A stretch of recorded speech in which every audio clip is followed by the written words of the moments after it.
السلام علیکم ویورز۔ میرے بچپن میں ہم سب بہن بھائی دادی اماں کے ساتھ لیٹ جاتے اور انہیں کہانی سنانے کی فرمائش کرتے۔ وہ کہانی سنانے کی ایک شرط رکھتی کہ جب میں کہانی سناؤں گی تم لوگ کرو گے۔ وہ ایسا اس لیے کہتی تھی تاکہ انہیں ہمارے سونے کا علم ہو جائے۔ ایک کہانی کئی کئی دن تک چلتی تھی کیونکہ ہم لوگ روزانہ سو جاتے اور ہمارا وہ کرنا بھی رک جاتا، تو دادی اماں سمجھ جاتی اور یوں کہانی کئی کئی روز تک چلتی۔ ان کی یہ سنائی ہوئی ایک کہانی میں آپ کے ساتھ شیئر کرتی ہوں۔ یہ واقعہ ہے کسی دور دراز کے ملک کے بادشاہ کا، جس کی انصاف پسندی کی سب ہی لوگ تعریف کرتے تھے۔ وہ عادل بادشاہ تھا، لہٰذا رعایا اس کے ساتھ بہت خوش تھی اور ہنسی خوشی زندگی گزار رہے تھے۔ دوسری طرف بادشاہ کو بیٹیوں سے سخت نفرت تھی۔ اس کے 2 بیٹے تھے اور بیٹی کی نہ تو اس کو خواہش تھی اور نہ ہی اس نے بیوی کو اجازت دی تھی کہ وہ بیٹی کو جنم دے۔ مطلب اگر بیٹی پیدا ہو بھی تو وہ زندہ نہیں رہنے دی جائے گی۔ بادشاہ کو اپنے بیٹوں سے بہت پیار تھا اور وہ ان کی تعلیم و تربیت پر بہت توجہ دے رہا تھا۔ انہیں کتابی تعلیم کے ساتھ ساتھ عسکری داؤ پیچ بھی سکھائے جا رہے تھے۔ کچھ سالوں کے بعد ملکہ دوبارہ امید سے تھی اور بچے کی پیدائش کے دن قریب آ رہے تھے جب بادشاہ کو ایک ضروری کام کے سلسلے میں دوسرے ملک جانا پڑا اور بچے کی پیدائش پر وہ ملک میں نہیں تھا، اور اللہ کی حکمت کہ ملکہ نے ایک بیٹی کو جنم دیا۔ اب وہ سخت پریشان تھی کیونکہ بادشاہ کی بیٹیوں سے نفرت کو وہ خوب جانتی تھی۔ اگر وہ اس بچی کو رکھ بھی لیتی تو بادشاہ نے اس کا مروا ہی دینا تھا، اور دوسری طرف اس کی مامتا تھی جو اس کو کسی بھی انتہائی قدم اٹھانے سے روک رہی تھی۔ ملکہ پریشانی میں اپنے اللہ سے فریاد کرتے ہوئے رو رہی تھی جب پاس موجود دائی نے ملکہ کو تسلی دی اور اس کو اس کرب کی وجہ پوچھی، تو ملکہ نے اپنے دل دائی کے سامنے کھل کر رکھ دیا۔ اللہ نے اس دائی کے دل میں رحم ڈالا۔ اس نے ملکہ کو تجویز دی کہ آپ یہ بچہ مجھے دے دیں اور مشہور کروا دیں کہ بیٹی پیدا ہوئی تھی اور بادشاہ کے حکم کے مطابق اسے ہلاک کروا دیا گیا، اور بچی کو میں اپنے پاس رکھ لیتی ہوں اور جب آپ کو آسانی لگے آپ اس کو مل سکتی ہیں، اور اس طرح بادشاہ کی بات بھی رہ جائے گی اور آپ کی بیٹی بھی بچ جائے گی۔ ملکہ کو یہ تجویز پسند آئی۔ اس نے سونے، چاندی اور نقدی کی اچھی خاصی مقدار اس دائی کے ہمراہ کی اور بہت عزت و تکریم سے اس دائی کو محل سے رخصت کیا اور اپنی بچی کو خوب پیار کر کے اس دائی کے حوالے کر دیا۔ اب محل میں یہ بات مشہور تھی کہ ملکہ نے بیٹی کو جنم دیا تھا اور اسے ہلاک کروا دیا گیا، اور یہی بات بادشاہ کو بھی بتائی گئی، جسے سن کر بادشاہ مطمئن تھا، اور شہزادی اس دائی کے گھر میں خوب ناز و نام میں پلنے لگی۔ ملکہ کی دی ہوئی دولت نے دائی کے مالی حالات کو بدل دیا تھا، لہٰذا وقت آرام سے گزرتا رہا۔ کبھی کبھار دائی بچی کو ساتھ لے کر محل آتی اور بچی کو ملکہ سے ملوا جاتی۔ ملکہ بھی پرسکون تھی۔ وہ دائی کے مالی معاملات کا بھی خاص خیال رکھتی تھی، جس سے شہزادی بڑے ناز و نام میں پل رہی تھی اور جیسے جیسے جوان ہو رہی تھی خوبصورت دوشیزہ کا روپ دھار رہی تھی۔ جو کوئی اسے دیکھتا اس پر شہزادی کا ہی گمان کرتا۔ اب اللہ کی حکمت اور تقدیر کا فیصلہ پورا ہونے کا وقت آ گیا تھا۔ ایک دن شہزادی اپنی منہ بولی والدہ کے ساتھ بازار میں گھوم رہی تھی کہ بادشاہ کی سواری اسی بازار سے گزر رہی تھی، اور اتفاقاً بادشاہ کی نگاہ شہزادی پر پڑی۔ وہ لڑکی کے رکھ رکھاؤ اور حسن سے اس قدر متاثر ہوا کہ وزیر سے اس لڑکی کے بارے میں دریافت کیا تو پتہ چلا کہ شاہی دائی کی نواسی ہے۔ اس بیچاری کی ماں اس کو جنم دیتے ہی وفات پا گئی تھی۔ والدہ نے دوسری شادی کر لی تو نانی اس کو اپنے ساتھ لے آئی۔ بہت نیک اور سلجھی ہوئی بچی ہے۔ بادشاہ کو وہ بچی تو پہلی نگاہ میں ہی بھا گئی تھی۔ جب اس کی اتنی تعریفیں اس کے محلے کے بازار کے شخص سے سنی تو بہت خوش ہوا اور اسے اپنی بہو بنانے کا فیصلہ کر لیا۔ اگلے ہی دن اس نے اپنے وزیر کو اس دائی کے گھر رشتے کے لیے بھیجا۔ جب دائی کو بادشاہ کے عزائم کا پتہ چلا تو اس کی تو سدھ بدھ ہی گم ہو گئی۔ جب ہوش قائم ہوئے تو بادشاہ کے وزیر کو سہولت سے جواب دیا کہ میں شاہی دائی ہوں۔ بادشاہ سلامت کیوں مخمل میں ٹاٹ کا پیوند لگانا چاہتے ہیں؟ میں اپنی بیٹی اور اپنی حیثیت کو اس قابل نہیں سمجھتی کہ شہزادے کو اس رشتے کے لیے ہاں کر دوں۔ بادشاہ کو دائی سے ایسے جواب کی امید نہیں تھی۔ اسے غصہ تو آیا، لیکن دائی کی بات میں وزن بھی تھا۔ آخر وہ تھی تو ایک معمولی شاہی دائی ہی۔ لہٰذا اس نے وزیر کو دوبارہ دائی کے پاس بھیجا کہ یہ تمہارا مسئلہ نہیں ہے، تمہاری ہر طرح سے مدد کی جائے گی، تم بس رشتہ قبول کر لو، اور رعایا کو کبھی پتہ نہیں چلے گا کہ شہزادی کی بیوی ایک عام دائی کی نواسی تھی۔ لیکن اس بار دائی اماں نے بھی وزیر کو آڑے ہاتھوں لیا اور اس کو منع کر دیا کہ دوبارہ اس رشتے کے سلسلے میں میرے گھر مت آنا، کیونکہ میں بادشاہ کے ساتھ کوئی رشتہ نہیں کر سکتی۔ وزیر نے سارا حال بادشاہ کو سنایا، اسے بہت غصہ آیا اور اس نے دائی کو سبق سکھانے کا حکم دیا۔ اب داروغہ نے دائی کو اس کے گھر سے اٹھایا اور اسے خوب سزا دی اور بادشاہ کے سامنے پیش کیا۔ بادشاہ نے دائی کی مرضی پوچھی تو اس نے روتے ہوئے شہزادی کی حقیقت بادشاہ کے سامنے رکھ دی کہ یہ بچی آپ کی بیٹی اور شہزادے کی بہن ہے، تو یہ رشتہ کیسے ہو سکتا ہے؟ اور ملکہ نے اسے ہلاک کرنے کو مجھے دیا تھا، لیکن میں نے اسے پال پوس کر جوان کیا کہ بڑھاپے میں میرا سہارا بنے گی۔ دائی کی بات سن کر بادشاہ چپ ہو گیا اور دائی کو چھوڑنے کا حکم دیا۔ اب بادشاہ نے شہزادے کو حکم دیا کہ خاموشی سے اس لڑکی کو ٹھکانے لگاؤ اور اس دفعہ مجھے اس کی ہلاکت کا ثبوت بھی چاہیے۔ اب شہزادہ بے بس تھا کہ ایک طرف تو بہن کی محبت تھی اور دوسری طرف والد کا حکم۔ بہرحال وہ شہزادی کو گھنے جنگل میں لے گیا اور اسے کہا کہ بہن، تمہیں اللہ کے حوالے کر کے جا رہا ہوں، یہاں تمہاری ہر ضرورت کی چیز تمہیں مل جائے گی۔ کوشش کرنا اس جنگل سے باہر نہ نکلو اور نہ تمہیں کوئی دیکھے۔ باقی جس نے تمہیں پیدا کیا ہے اور جسے تمہیں ابھی تک زندہ رکھا ہے، وہ آگے بھی تمہاری حفاظت کرے گا۔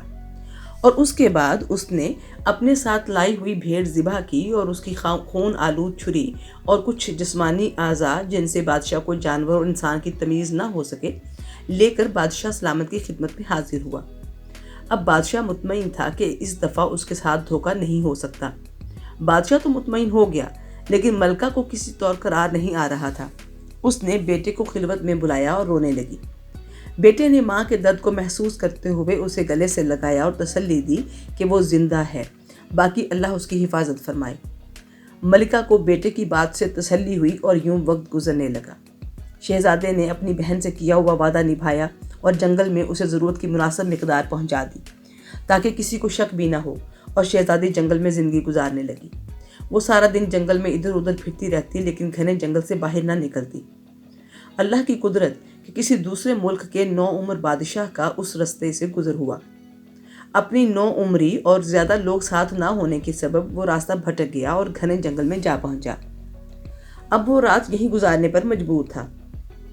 رات کے اندھیرے میں بادشاہ کوئی محفوظ کٹیا کی تلاش میں تھا جب اسے کسی جگہ لالٹین کی روشنی دکھائی دی۔ وہ روشنی کی سمت سفر کرنے لگا اور نزدیک جا کر دیکھا کہ روشنی جنگل کے بیچ بنی ایک جھونپڑی میں سے آ رہی تھی۔ بادشاہ اس کے ساتھی نے گھوڑے باندھے اور کٹیا کا دروازہ کھٹکھٹایا۔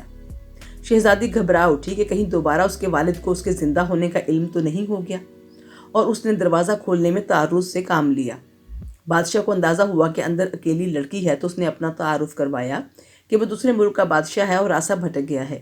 رات محفوظ جگہ گزارنے کی نیت سے ہم یہاں آن پہنچے ہیں۔ شہزادی کو تسلی ہوئی اور اس نے دروازہ کھولا تو اپنے سامنے 9 عمر خوبصورت جوان بادشاہ کو دیکھ کر حیران ہوئی۔ بادشاہ شہزادی کے حسن کو دیکھ کر متاثر تھا۔ اس نے شہزادی کو بتایا کہ کیسے اس کے والد کے اچانک وفات کے بعد اسے بادشاہ بنا دیا گیا ہے، اسی لیے وہ زیادہ تر راستوں سے واقف نہیں ہے۔ رات باتوں میں گزر گئی۔ دن طلوع ہوا تو بادشاہ کافی حد تک شہزادی سے متاثر ہو چکا تھا۔ اس نے شہزادی سے شادی کرنے کا عندیہ ظاہر کیا، جسے شہزادی نے تھوڑے حیل و حجت کے بعد قبول کر لیا، اور یوں شہزادہ شہزادی کو اپنے ہمراہ اپنے ملک لے گیا اور اسے دھوم دھام سے شادی رچائی، اور کئی دن تک ملک میں جشن کا سماں باندھا رہا۔ دوسری طرف کچھ دنوں بعد جب شہزادی کا بھائی اسے ضرورت کی چیزیں دینے آیا تو بہن کو وہاں نہ پایا، اور حالات و واقعات سے اندازہ لگایا کہ شہزادی کچھ عرصے سے اپنی کٹیا میں نہیں تھی۔ اس نے جنگل میں ادھر ادھر بہن کو ڈھونڈا، لیکن جب کوئی سراغ نہ ملا تو سوائے خاموشی سے آنسو بہانے کے وہ کچھ نہ کر سکتا تھا۔ شہزادی جو اب دوسرے ملک کی ملکہ بن چکی تھی، وہ بہت خوش و خرم زندگی گزار رہی تھی۔ اللہ نے اسے 3 بیٹوں سے نوازا۔ ایک دن اچانک بادشاہ کو خیال آیا کہ ملکہ نے کبھی اپنے گھر جانے کی ضد نہیں کی، آخر کوئی اس کا بھی تو کوئی گھر، ماں باپ، بہن بھائی ہوں گے، اور اس نے اپنی اس سوچ کو ملکہ کے سامنے رکھا۔ پہلے تو ملکہ نے بات کو ٹالنا چاہا، لیکن جب دیکھا کہ بادشاہ جو گلوائے بغیر چھوڑے گا نہیں، تو اس نے اپنی ساری کہانی شروع سے لے کر آخر تک سنا دی، جسے سن کر بادشاہ کو ملکہ کے والد کی سوچ پر افسوس ہوا، اور اس نے ملکہ سے ہمدردی کرتے ہوئے کہا، کیوں نہ تمہارے والد صاحب کو بتائیں کہ جسے اللہ رکھے اسے کون نقصان پہنچا سکتا ہے۔ مگر ملکہ کافی ڈری ہوئی تھی کہ اس کا والد اسے کسی صورت زندہ نہیں چھوڑے گا۔ مگر بادشاہ نہ مانا اور ملکہ کو پورے شاہی اعزاز اور الاؤ لشکر کے ساتھ اس کے والد کے ملک روانہ کیا، اور خود ضروری کام کی وجہ سے رک گیا کہ اللہ نے چاہا تو میں یہ کام نپٹا کر آپ سے آن ملوں گا۔ شہزادی اپنے بیٹوں، حفاظتی عملہ کے لوگوں اور چند اعلیٰ ریاستی عہدیداروں کے ہمراہ روانہ ہوئی۔ راستے میں مقررہ منزل پر پہنچ کر دریا کے کنارے پڑاؤ ڈالا گیا۔ خدام نے ملکہ اور اس کے بیٹوں کے خیمے نصب کیا اور ایک وزیر کا خیمہ قریب نصب کر کے باقی پڑاؤ کو دور خیمہ زن کر دیا۔ اصول کے مطابق ہر منزل پر حفاظتی امور مختلف لوگوں کے ذمہ تھے۔ آج ایک وزیر کی باری تھی۔ سونے سے پہلے کہ امور کرنے کے بعد جب سب لوگ سو گئے اور حفاظت پر مامور عملہ ادھر ادھر گھوم کر اپنے فرائض انجام دینے لگا، تو وزیر جس کے دل میں کھوٹ تھا وہ چپکے سے ملکہ کے خیمہ میں داخل ہوا اور ملکہ سے بدفعلی کرنا چاہی۔ ملکہ نے اس کی بہت منت کی، مگر جب وہ نہ ٹلا تو ملکہ چکمہ دے کر بھاگ نکلی اور ایک جھاڑی کے پیچھے جا چھپی۔ وزیر اسے ڈھونڈتا رہا مگر وہ ملکہ کو نہ ڈھونڈ سکا اور خاموشی سے اپنے خیمے میں جا کر سو گیا۔ اگلی منزل پر دوسرے وزیر کی حفاظت کی باری تھی اور اس کا خیمہ ملکہ اور اس کے بیٹوں کے قریب لگا دیا گیا۔ اس رات بھی یہی واقعہ ہوا کہ دل میں کھوٹ رکھنے والا وزیر ملکہ کے خیمے میں داخل ہو گیا اور ملکہ کو بدفعلی پر آمادہ کرنا چاہا۔ ملکہ آج پھر خیمے سے بھاگنے میں کامیاب ہو گئی اور چھپ گئی۔ وزیر ملکہ کو ڈھونڈتا رہا مگر شور ہونے کے خوف سے تھوڑی دیر بعد اپنے خیمے میں جا کر سو گیا۔ ملکہ ان سب حالات سے بہت پریشان تھی مگر اپنے بیٹوں کی خاطر خاموش تھی کہ کہیں یہ غدار وزیر راستے میں ہی میرے بیٹوں کو ختم نہ کروا دے۔ اب تیسری منزل پر پہنچ کر جب پڑاؤ ڈالا گیا تو تیسرے وزیر کا خیمہ ملکہ اور اس کے بیٹوں کے قریب لگایا گیا۔ خدا کی کرنی اس تیسرے وزیر کی بھی نیت میں فطور تھا اور وہ بھی موقع پا کر ملکہ کے خیمے میں داخل ہوا اور ملکہ کے ساتھ بدتمیزی کرنے کی کوشش کی۔ ملکہ اس مرتبہ بھی خیمے سے بھاگنے میں کامیاب تو ہو گئی لیکن یہاں زیادہ بڑی جھاڑیاں نہیں تھیں کہ ملکہ ان میں چھپ سکتی، اور وزیر ملکہ کے پیچھے تھا اور شیطان اس کے اعصاب پر سوار تھا اور وہ اپنے ہی مالک کی امانت میں خیانت کرنا چاہتا تھا۔ جب ملکہ کو کوئی چارہ نظر نہیں آیا تو اس نے اپنے سامنے بہنے والے دریا میں چھلانگ لگا دی۔ وزیر تو ہاتھ جھاڑتا ہوا اپنے خیمے میں سونے چلا گیا مگر ملکہ کو دریا کی لہریں دوسرے کنارے پر لے گئی جہاں 4 مچھیرے بھائی رہتے تھے جو مچھلی کی تلاش میں دریا پر بیٹھے تھے۔ جب دور سے کوئی چیز تیرتی ہوئی نظر آئی تو وہ اس طرف متوجہ ہوئے۔ جب ملکہ ان کے قریب پہنچی تو انہوں نے اسے دریا سے باہر نکالا اور اپنی جھونپڑی میں لے گئے، جہاں اس کے بوڑھے والد نے جب اتنی زرق برق خاتون کو دیکھا تو سمجھ گیا کہ وہ ضرور کوئی صاحب حیثیت گھرانے سے ہے۔ اس نے بیٹوں کے ساتھ ملکہ کو ہوش میں لانے کی کوشش کی۔ جب وہ ہوش میں آئی تو بزرگ نے ملکہ کو تسلی دی اور اس کو اپنے ہاں رہنے کی اجازت دے دی۔ دوسری طرف تیسرے پڑاؤ میں بادشاہ اپنے لشکر سے آن ملا مگر جب ملکہ کو حاضر نہیں پایا تو اپنے وزراء سے پوچھا۔ آخری رات والے وزیر نے الزام لگایا کہ ملکہ ٹہلنے کو باہر نکلی تھی مگر دوبارہ واپس نہیں آئیں۔ باقی وزراء شرمندہ چہروں کے ساتھ کھڑے تھے اور انہوں نے خاموشی میں ہی عافیت جانی۔ اب بادشاہ کو شک گزرا کہ ہونا یہ ضرور ملکہ کے والد کی کارستانی ہے، ورنہ ملکہ اکیلی اس طرح غائب نہ ہوتی کہ کسی وزیر تک کو علم نہیں ہے۔ بادشاہ نے سفر جاری رکھا اور ملکہ کے والد کی مملکت میں پہنچ گیا اور شاہی مہمان بن گیا۔ ادھر ملکہ کو یہ تو علم ہو چکا تھا کہ وہ اپنے والد کے ملک میں ہے، اور جب اس کا شوہر شاہی مہمان بنا تو پورے ملک میں اس بات کی منادی کروا دی گئی کہ ہمسایہ ملک کا بادشاہ اپنے بیٹوں کے ساتھ ہمارے مہمان ہیں۔ جب ملکہ کو یقین ہو گیا کہ اس کا شوہر اور بیٹے محفوظ ہیں تو اس نے مچھیروں کے والد سے بات کرنے کا فیصلہ کیا۔ اصل میں وہ یہاں اپنی جھوٹی حیثیت بتا کر رہ رہی تھی۔ اس نے بزرگ سے کہا کہ سنا ہے بادشاہ کو قصے سننے کا بہت شوق ہے، کیا آپ مجھے دربار میں لے چلیں گے تاکہ میں بادشاہ کو اچھے اچھے قصے سناؤں اور بدلے میں انعام و کرام لے کر آؤں؟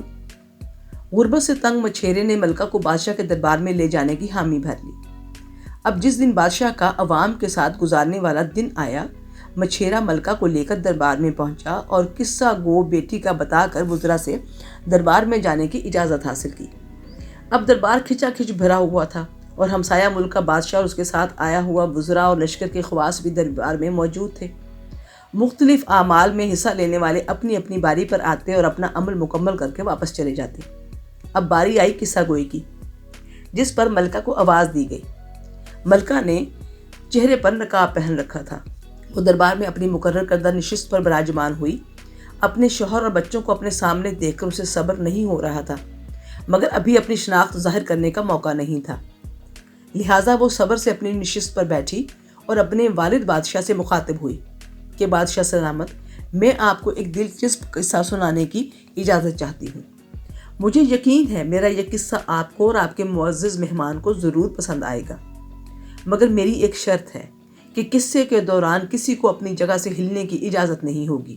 جسے محفل سے جانا ہے وہ ابھی جا سکتا ہے۔ چنانچہ آواز لگائی گئی کہ جس کسی کو جانا ہے ابھی چلا جائے، قصے کے دوران کوئی اپنی جگہ سے نہیں ہلے گا۔ اب اس اعلان کے بعد تو بادشاہ سمیت تمام حاضرین دربار کا اس قصے کے بارے میں تجسس بڑھ چکا تھا، لہٰذا کوئی بھی اپنی جگہ سے نہ ہلا اور ملکہ کو قصہ شروع کرنے کا کہا گیا۔ ملکہ نے اپنی داستان کچھ ایسے شروع کی۔ ایک مرتبہ ایک ظالم بادشاہ نے اپنی ملکہ کو حکم دیا کہ اگر تمہارے ہاں بیٹا پیدا ہوا تو اسے زندہ رہنے دینا، اور اگر لڑکی پیدا ہوئی تو اسے ہلاک کروا دینا، کیونکہ مجھے لڑکیوں سے نفرت ہے۔ اب اللہ کی کرنی اس ملکہ کے ہاں پہلے 2 بیٹے پیدا ہوئے اور پھر لڑکی پیدا ہوئی۔ اب اس نے لڑکی کی ہلاکت کے خوف سے اسے ایک ملازمہ کو دے دیا جس نے اس کی پرورش کی۔ اللہ کی کرنی وہ شہزادی جب جوان ہوئی تو اسی بادشاہ کی نظر سرے راہ بازار سے گزرتے ہوئے شہزادی پر پڑی اور اس نے اسی وقت اس کو اپنی بہو بنانے کا فیصلہ کر لیا۔ مگر جب اس نوکرانی سے اس کی لڑکی کا رشتہ مانگا گیا جو ساری حقیقت جانتی تھی، اس نے رشتہ دینے سے انکار کر دیا، جس پر بادشاہ نے اس پر ظلم کیا تو اس نے بادشاہ کو سچ بتا دیا کہ وہ لڑکی اس کی اپنی بیٹی ہے، تو بادشاہ بہت شرمندہ ہوا۔ اب بادشاہ کو یہ کہانی کچھ جانی پہچانی لگی۔ اس نے کچھ ہیرے جواہرات لڑکی کی طرف پھینکتے ہوئے اسے کہانی جاری رکھنے کا حکم دیا۔ شہزادی نے ہیرے جواہرات مچھیرے بزرگ کی طرف بڑھائے اور اپنی داستان کو جاری رکھتے ہوئے بولی، بادشاہ کی لڑکیوں سے نفرت کم نہیں ہوئی تھی، مگر اس دفعہ ملازموں کے ہاتھوں دھوکہ کھانے کی بجائے اس نے اپنے بیٹے سے کہا کہ اس کو ختم کر آؤ اور ثبوت کے ساتھ آنا۔ اب بھائی کو اپنی اس اچانک ملنے والی بہن کو یوں ختم کرنا گوارا نہ ہوا، تو اس نے اسے گہرے جنگل کے درمیان میں چھوڑ دیا اور ساتھ لے کر گئی ہوئی بکری کو ذبح کر کے اس کی خون آلود چھری اور کچھ اعضاء اپنے والد کو دکھائے، جس سے وہ مطمئن ہو گیا۔ لیکن وہ لڑکی جنگل میں رہنے لگی اور اس کا بھائی اس کو ضرورت کی چیزیں پہنچاتا رہا۔ یہ داستان جاری تھی اور بادشاہ جوں جوں سنتا جا رہا تھا اس کا دل غم سے بھرتا جا رہا تھا۔ اب شہزادے کو یہ کہانی جانی پہچانی لگی تو اس نے کچھ ہیرے جواہرات اس لڑکی کی طرف پھینک اور کہانی جاری رکھنے کا حکم دیا۔ لڑکی نے وہ جواہرات مچھیرے بابا کی طرف بڑھائے اور اپنی کہانی جاری رکھتے ہوئے بولی، وہ شہزادی اس جنگل میں اکیلی رہتی تھی جب کسی قریبی ملک کے نوعمر بادشاہ کا بھٹک کر اس جنگل سے گزر ہوا اور محفوظ پناہ کی تلاش میں شہزادی سے سامنا ہوا، تو وہ اس کی خوبصورتی سے اتنا متاثر ہوا کہ اپنی ملکہ بنا کر اپنے ملک لے گیا۔ اب ملکہ کا شوہر جو اس کہانی کو سننے میں محو تھا اچانک چونک گیا کہ یہ تو میرا قصہ ہے، اور ہیرے جواہرات لڑکی کی طرف پھینکتے ہوئے کہانی کو جاری رکھنے کا حکم دیا۔ لڑکی نے جواہرات بزرگ کی طرف بڑھائے اور محسوس کیا کہ دربار میں موجود ہر شخص اس قصے میں غرق تھا۔ وہ اپنی کہانی آگے بڑھاتی ہوئی بولی، بادشاہ نے اس شہزادی کے ساتھ بڑی دھوم دھام سے شادی کی۔ کچھ عرصہ گزرا، اللہ نے انہیں بیٹوں سے نوازا اور بادشاہ کو اپنی ملکہ سے اس کے والد کی بیٹیوں سے نفرت کرنے والی عادت کا پتہ چلا، تو اس نے ملکہ کو لے کر اس کے والد کے ملک جانے کا فیصلہ کیا اور ملکہ اور اس کے بیٹوں کو اپنے وزراء اور محافظوں کے ساتھ روانہ کر دیا اور خود 3 دن بعد آنے کا کہا۔ یہ بات سننی تھی کہ بادشاہ کے وزراء کے کان کھڑے ہو گئے اور ان میں سے ایک نے اٹھنے کی کوشش کی۔ بادشاہ نے ناگواری سے اس کی بیٹھنے کا حکم دیا اور لڑکی کو بات جاری رکھنے کا کہا۔ لڑکی بولی، تمام وزراء کی باری باری ہر منزل پر ملکہ اور اس کے بیٹوں کی حفاظت کی ذمہ داری تھی، لہٰذا پہلی رات ایک وزیر کا خیمہ ملکہ اور اس کے بیٹوں کے خیموں کے قریب لگا۔ رات کے وقت موقع پا کر وہ ملکہ کے خیمہ میں داخل ہو گیا اور ملکہ کی طرف ناپاک ارادے سے بڑھا۔ ملکہ نے بڑی منت سماجت کی اور اس کو بادشاہ کا خوف دلایا، لیکن وہ وزیر نہ ٹلا۔ مجبوراً اس ملکہ کو خیمے سے بھاگ کر جنگل میں پناہ لینا پڑی۔ اس کے بعد اگلی منزل کا پڑاؤ آیا تو دوسرے وزیر کی باری تھی اور یہی حرکت اس نے بھی ملکہ کے ساتھ کرنا چاہی، مگر ملکہ اس رات بھی جنگل میں پناہ لینے میں کامیاب ہو گئی۔ ظاہر ہے اپنی زندگی کا بڑا حصہ اس ملکہ نے جنگل میں ہی تو گزارا تھا۔ اب تیسرا دن تھا اور تیسرے وزیر کی باری تھی حفاظت کی، اور یہ وزیر پہلے دونوں وزیروں سے زیادہ بدبخت نکلا کہ جب وہ ملکہ بھاگ گئی تو اس نے اس کا پیچھا جاری رکھا۔ وہاں جنگل گھنا نہیں تھا، لہٰذا ملکہ کو دریا میں چھلانگ لگانا پڑی۔ یہاں لڑکی سانس لینے کو رکی تو سب کا انہماک ٹوٹا۔ بادشاہ نے دوبارہ ہیرے جواہرات اس لڑکی کی طرف پھینکے اور کہانی کو جاری رکھنے کا حکم دیا۔ لڑکی دوبارہ گویا ہوئی۔ ملکہ دریا میں کود گئی اور پانی کی لہریں اسے دریا کی دوسری سمت لے گئیں، جہاں 4 مچھیرے بھائی مچھلی کا جال بچھائے بیٹھے تھے۔ انہوں نے کسی انسان کو دریا میں تیرتے ہوئے دیکھا تو آگے بڑھ کر اس ملکہ کو پانی سے نکالا اور اپنے بزرگ والد کے پاس لے گئے۔ اب مچھیرے بزرگ کو پتہ چل گیا تھا کہ یہ تو اسی لڑکی کی داستان ہے جو ہمارے گھر میں ہمارے ساتھ رہ رہی تھی، اور وہ تو ملکہ تھی۔ اتنے میں دونوں بادشاہ بضد ہوئے کہ داستان کو جاری رکھا جائے۔ تو وہ لڑکی بولی کہ اس ملکہ کو علم تھا کہ اس کا والد قصہ گوئی کو بہت پسند کرتا ہے۔ جب اسے علم ہوا کہ اس کا شوہر بادشاہ اس کے والد کے پاس پہنچ چکا ہے تو اس نے مچھیرے بزرگ سے کہا کہ وہ بادشاہ کے دربار میں جانا چاہتی ہے تاکہ بادشاہ کو قصہ سنائے اور بدلے میں بادشاہ سے انعام و کرام حاصل کرے۔ ابھی بات یہاں تک پہنچی تو بادشاہ کا ضبط جواب دے چکا تھا۔ وہ فریاد کرتا ہوا اٹھ کھڑا ہوا۔ لڑکی نے بھی اپنے چہرے کا نقاب ہٹا دیا۔ بادشاہ اپنی نشست سے اٹھا اور سامنے بیٹھی قصہ گو لڑکی کو گلے سے لگا کر زاروں کتار رونے لگا۔ ملکہ کا شوہر بھی اسے زندہ دیکھ کر بہت خوش تھا اور بچے بھی دوڑ کر اپنی ماں سے چمٹے ہوئے تھے۔ سارا دربار یہ رکت آمیز منظر دیکھ کر اپنے آنسو پونچھ رہا تھا۔ یہاں سے فارغ ہو کر بادشاہ نے ان وزراء کو گرفتار کرنے اور بیچ چوراہے ان کے سر قلم کرنے کا حکم دیا۔ والد بادشاہ نے اپنے ملک میں جشن کا اعلان کیا اور بڑی دھوم دھام سے اپنی بیٹی کو رخصت کیا۔ جی تو سامعین، کیسی لگی آپ کو ہماری دادی اماں کی یہ کہانی؟ لگتا ہے کہ آپ کو بھی سن کر نیند آ گئی ہے۔ اپنے کمنٹس کے ذریعے ضرور بتائیے گا۔ شکریہ۔ اللہ حافظ۔